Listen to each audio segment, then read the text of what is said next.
ಎಲ್ಲರಿಗೂ ನಮಸ್ಕಾರ. ಮತ್ತೊಂದು ವಿಡಿಯೋಗೆ ಸ್ವಾಗತ. ಬಿಗ್ ಬಾಸ್ ಸೀಸನ್ 11 95 ದಿನ ಇವತ್ತಿನ ಮೊದಲಿನ ಪ್ರೋಮೋ ನೋಡಿದಾಗ ಖಂಡಿತವಾಗ್ಲೂ ಒಂದು ಅವಿಭಕ್ತ ಕುಟುಂಬ ಅಂತ ಕರಿತು ನೋಡಿ. ಸುಮಾರಾಗಿ ಆ ವಿಡಿಯೋನ ಹೋಲ್ಡ್ ಮಾಡಿ ಕೌಂಟ್ ಮಾಡಿದ್ರೆ ಸುಮಾರಾಗಿ 30 ಜನ ಮೇಲಿದ್ದಾರೆ ಗುರು, ಒಂದೇ ಕುಟುಂಬದವರು. ಆ ಕುಟುಂಬ ಯಾರಂತ ಕೇಳ್ತಾರ, ಗೊತ್ತೇ ಇರುತ್ತೆ ನಿಮ್ಗೂ, ಧನರಾಜ್ ಅವರ ಕುಟುಂಬ. ಅಷ್ಟು ಜನ ಬಿಗ್ ಬಾಸ್ ಮನೆಗೆ ಎಂಟ್ರಿ ಕೊಟ್ಟಿದ್ದಾರೆ. ಖಂಡಿತವಾಗ್ಲೂ ಈ ಕಾಲದಲ್ಲಿ ಅಷ್ಟು ಜನ ಒಂದೇ ಕುಟುಂಬದವರು ಒಂದೇ ಮನೆ ಇರೋದು ತುಂಬಾ ಕಷ್ಟ. ಆದ್ರೂ ಮೇಂಟೈನ್ ಮಾಡ್ತಾರೆ ಅಂದ್ರೆ ಅವ್ರಿಗೊಂದು ಸೆಲ್ಯೂಟ್ ಹೇಳಲೇಬೇಕು. ಆ ರೀತಿಯಾಗಿ ಮೇಂಟೈನ್ ಮಾಡ್ತಾರೆ. ಅವ್ರೆಲ್ಲರೂ ಬಂದಿದ್ದಾರೆ. ಅದು ಎಕ್ಸ್ಪೆಷಲಿ ನಮ್ಮ ದಕ್ಷಿಣ ಕನ್ನಡ ಮಂಗಳೂರು ಕಡೆನವರು ಅಷ್ಟು ಜನ ಬಂದಿದ್ದಾರೆ. ಮತ್ತೆ ಪ್ರೋಮೋ ಯಾವ ರೀತಿ ಇದೆ, ಧನರಾಜ್ ಅವ್ರಿಗೆ ಸಿಕ್ಕ ಇಂಟ್ಸ್ ಏನು, ಆಟದಲ್ಲಿ ಯಾವ ರೀತಿ ಇತ್ತು, ಪಾಪ ಅಂತೂ ತುಂಬಾ ಕ್ಯೂಟ್ ಇದೆ. ಪ್ರೋಮೋ ಬಗ್ಗೆ ಒಂದು ರಿವ್ಯೂ ಮಾಡಿ ಅನಾಲಿಟಿಕ್ ಮಾಡಿ ಮಾತಾಡೋಣ. ದಯವಿಟ್ಟು ಚಾನಲ್ ಯಾರನ್ನ ಹೊಸ ನೋಡ್ತಿದ್ರೆ ಮಿಸ್ ಮಾಡ್ದಾನೆ ಸಬ್ಸ್ಕ್ರೈಬ್ ಮಾಡಿ, ಲೈಕ್ ಮಾಡಿ, ಶೇರ್ ಮಾಡಿ. ನೋಡಿ, ಮೊದಲೇದಾಗೆ ಬಿಗ್ ಬಾಸ್ ಅವರು ಈ ಸೀಸನ್ ನಲ್ಲಿ ಏನಾದ್ರೂ ಕರೆಕ್ಟ್ ಆಗಿ ಮಾಡಿದಾರೆ ಅಂತ ಹೇಳೋದಾದ್ರೆ ಇದು ಮಾತ್ರ. ಫ್ಯಾಮಿಲಿ ವೀಕ್ ಕರೆಕ್ಟ್ ಆಗಿ ಪ್ಲಾನ್ ಮಾಡಿದ್ದಾರೆ. ಯಾಕೆ ಅಂದ್ರೆ ನೋಡಿ, ಮೊದಲ ಒಂದು ಫ್ಯಾಮಿಲಿ ವೀಕ್ ಸ್ಟಾರ್ಟ್ ಆದಾಗ ಈ ವಾರದಲ್ಲಿ ಮೊದಲೇದಾಗಿ ಭವ್ಯ ಅವ್ರ ಫ್ಯಾಮಿಲಿ ಬಂತು, ತ್ರಿವಿಕ್ರಮ್ ಅವ್ರ ಫ್ಯಾಮಿಲಿ ಬಂತು, ರಜತ್ ಅವ್ರ ಫ್ಯಾಮಿಲಿ ಬಂತು. ಅವ್ರು ಸಪರೇಟ್ ಇಲ್ಲಿ ಗುಂಪು ಅಂತ ಒಂದು ಕ್ಲೋಸ್ ಫ್ರೆಂಡ್ಸ್ ಅಂತ ಏನಂತ ಕರಿತೀವಿ. ಬಿಗ್ ಬಾಸ್ ಮನೆ ತಗೊಂಡಾಗ ಅವರೇ ಕ್ಲೋಸ್ ಫ್ರೆಂಡ್ಸ್. ಯಾರು, ರಜತ್, ತ್ರಿವಿಕ್ರಮ್, ಭವ್ಯ, ಅವ್ರ ಕುಟುಂಬ ಬಂದಿತ್ತು. ಅವ್ರ ಮೂವರಲ್ಲಿ ತುಂಬಾ ಚೆನ್ನಾಗಿತ್ತು. ಒಂದು TRP ಹೆಲ್ಪ್ ಆಗಿದ್ದು ಮಾತ್ರ ತ್ರಿವಿಕ್ರಮ್ ಅವ್ರ ಅಮ್ಮ ಬಂದಾಗ ಅಂತ ನನ್ನ ಅನ್ಸಿಕೆ ಅಷ್ಟೇನೆ, ಬೇರೆದೇನಲ್ಲ. ಅದಾದ್ಮೇಲೆ ನಮ್ಮ ರಜತ್ ಅವ್ರದ್ದು, ಭವ್ಯ ಅವ್ರದ್ದು ಅಷ್ಟು ಏನು ಹೈಲೈಟ್ ಅನ್ಸ್ಲಿಲ್ಲ. ಇನ್ನು ಅದಾದ್ಮೇಲೆ ಮಂಜಣ್ಣ, ಮೋಕ್ಷಿತಾ, ಅದಾದ್ಮೇಲೆ ಗೌತಮಿ ಅವ್ರ ಒಂದು ಫ್ಯಾಮಿಲಿ ಬಂದಿತ್ತು.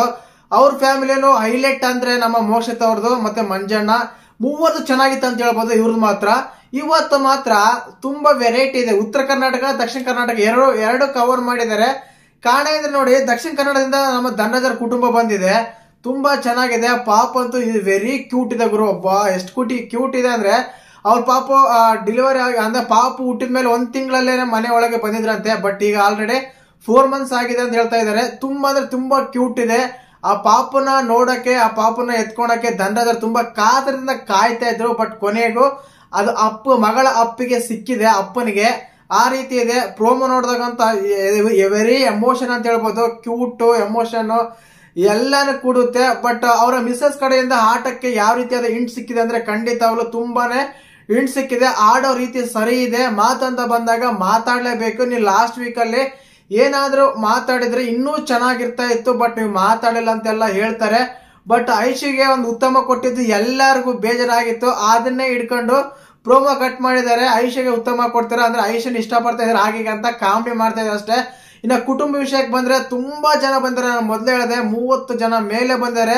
ನಮಗೆ ಮಂಗಳೂರು, ದಕ್ಷಿಣ ಕನ್ನಡ ಜಿಲ್ಲಾ ಅಂತ ನೆನಪಾಗೋದು ಒಂದು ಹುಲಿ ಆಟ, ಹುಲಿ ಡ್ಯಾನ್ಸ್ ಇರುತ್ತಲ್ಲ, ಅದೆಲ್ಲ ಮಾಡ್ತಾ ಇದಾರೆ. ರವಣ್ ಸರ್ಕಲ್ ಆಗಿ ಅದ್ರ ಮಧ್ಯದಲ್ಲಿ ಧನರಾಜ್ ಬೇರೆ ಇದಾರೆ. ಈ ಪ್ರೋಮೋ ನೋಡಿದಾಗಂತ ದಕ್ಷಿಣ ಕನ್ನಡ ಜಿಲ್ಲೆದವರು, ಆ ಕಡೆ ದಕ್ಷಿಣ ಕನ್ನಡದವ್ರು ಮಾತ್ರ ತುಂಬಾನೇ ಇವತ್ತು ಮಿಸ್ ಮಾಡಲ್ಲ ಎಪಿಸೋಡ್. ಆ ರೀತಿ ಇರುತ್ತೆ. ಒಳ್ಳೆ ಖುಷಿ ಕೂಡ ಆಯ್ತು. ಇಂಥವ್ರಿಗೆ ಸಮಾಜಕ್ಕೆ ಒಂದು ಮಾದರಿ. ಏನಕ್ಕಂದ್ರೆ ಅಷ್ಟು ಜನ ಇರಲ್ಲ ಗುರು ಒಂದೇ ಕುಟುಂಬದಲ್ಲಿ. ತುಂಬಾ ಖುಷಿ ಆಯ್ತು ನೋಡ್ಬೋಡ. ಪಾಪ ಇನ್ನು ಆಟದ ಬಗ್ಗೆ ಇಂಟ್ ಸಿಗೋದಂತ ತುಂಬಾನೇ ಇಂಟ್ ಸಿಗುತ್ತೆ. ನನ್ಗೆ ಅನ್ಸಿದ ಮಟ್ಟಿಗೆ ಈ ಬಿಗ್ ಬಾಸ್ ಮನೆಯಲ್ಲಿ ಫ್ಯಾಮಿಲಿ ಬಂದಿದಾರಲ್ಲ, ಅವ್ರೆಲ್ಲರಿಗಿಂತ ಇವ್ರಿಗೆ ಒಳ್ಳೆ ಇಂಟ್ ಸಿಗ್ಬೋದು ಅನ್ಸುತ್ತೆ ಧನರಾಜ್ ಅವ್ರಿಗೆ. ಯಾಕಂದ್ರೆ ಅವ್ರ ಮಿಸಸ್ ಅಷ್ಟು ಫಾರ್ವರ್ಡ್ ಇದಾರೆ. ತುಂಬಾ ಚೆನ್ನಾಗಿ ಹೇಳ್ಕೊಡ್ತಾರೆ ಆಟದ ಬಗ್ಗೆ ಅನಿಸ್ತಾ ಇದೆ. ಪ್ರೋಮೋ ನೋಡಿದಾಗ ಪಾಪ ಅಂತೂ ತುಂಬಾ ಕ್ಯೂಟ್, ತುಂಬಾ ಇಷ್ಟ ಆಯ್ತು. ಅವ್ರ ಕುಟುಂಬನೇ ಇಷ್ಟ ಆಯ್ತು. ಪ್ರೋಮೋ ನೋಡಿದಾಗ ಅದು ಒಂದು ಮಾತ್ರ ಧನರಾಜ್ ಅವರಿಗೆ ಇಂಟ್ ಸಿಕ್ಕಿದೆ. ಅದೇ ಐಶ್ವರ್ಯ ಕಳಪೆ ಕೊಟ್ಟಿದೆ ಅಂತ ನೋಡಿರ್ಬೋದು ನೀವು ಪ್ರೋಮೋದಲ್ಲಿ. ಮತ್ತೆ ಈ ಪ್ರೋಮೋ ನೋಡಿದಾಗ, ಆ ಕುಟುಂಬ ನೋಡಿದಾಗ, ಆ ಪಾಪ ನೋಡಿದಾಗ ನಿಮ್ಗೆ ಹೇಗೆ ಅನ್ಸಂತ ಕಮೆಂಟ್ ಮಾಡಿ. ತುಂಬಾನೇ ಚೆನ್ನಾಗಿದೆ ಪ್ರೋಮೋ ಮಾತ್ರ. ಮಿಸ್ ಮಾಡ್ದೇನೆ ಇವತ್ತು ಎಪಿಸೋಡ್ ನೋಡ್ಲೇಬೇಕಂತ ಅನಿಸ್ತಾ ಇದೆ. ಆ ರೀತಿ ಇತ್ತು. ಇನ್ನು ಇವತ್ತಿನ ಎಪಿಸೋಡ್ ಚೈತ್ರ ಬರ್ತಾರೆ, ಚೈತ್ರ ಕುಟುಂಬ ಬರುತ್ತೆ, ಹನುಮಂತರ ಕುಟುಂಬ ಬರುತ್ತೆ. ಇರೋದೇ ಅವ್ರ 3 ಜನ.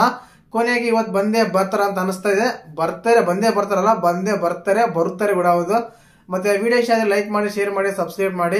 ಜೈ ಹಿಂದ್, ಜೈ ಕರ್ನಾಟಕ ಮಾತೆ.